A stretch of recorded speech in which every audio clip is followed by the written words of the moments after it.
The 29th of June is the feast day of St. Paul, patron saint of evangelists. Welcome to Festal Footnotes. St. Paul is one of the most important figures in the early history of the Church. As far as we know, Paul never met Jesus in the flesh, as his conversion came sometime after the Ascension.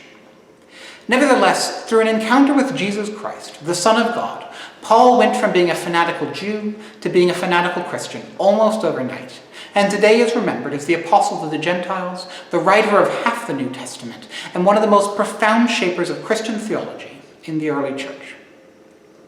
Paul, or Saul, was born in Tarsus, sometime between 5 BC and 5 AD. He was a Roman citizen by birth and a member of a devoutly religious Jewish family. He studied in Jerusalem under Rabbi Gamaliel.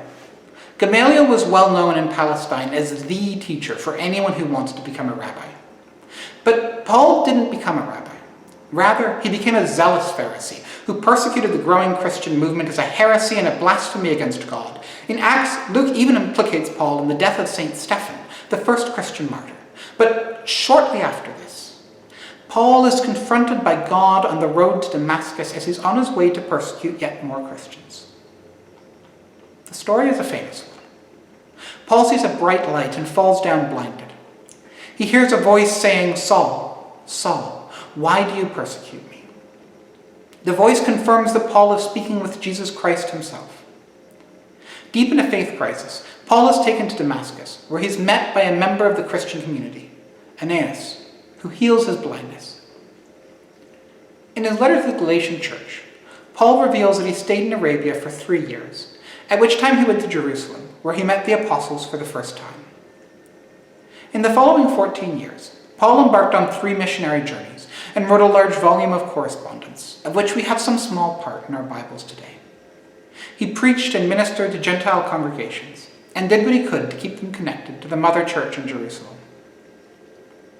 Paul's journeys came to an end in 57 AD, when, on his 5th visit to Jerusalem, he was arrested and held in Caesarea Maritima for 2 years before being taken to Rome.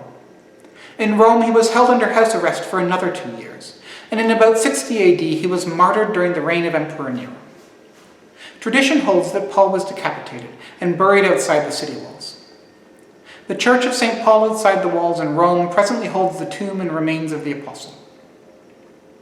Paul was a man of his time, something which must always be borne in mind when reading his letters. But he deeply loved his God and his community.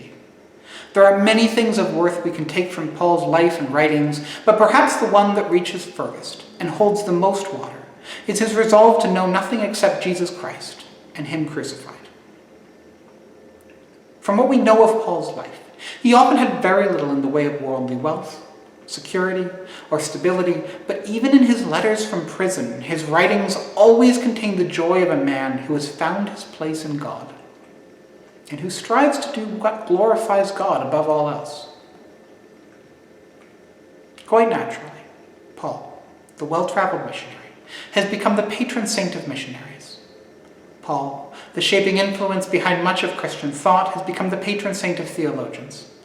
And Paul, the one who spread the gospel to the ends of the world as he knew it, has become the patron saint of evangelists. In addition, he's the patron saint of the countries of Greece and Malta, and the cities of London and Rome, not to mention Sao Paulo in Brazil and St. Paul in Minnesota. St. Paul's feast day is celebrated with St. Peter, of course, but that's a story for another video. Link in the description.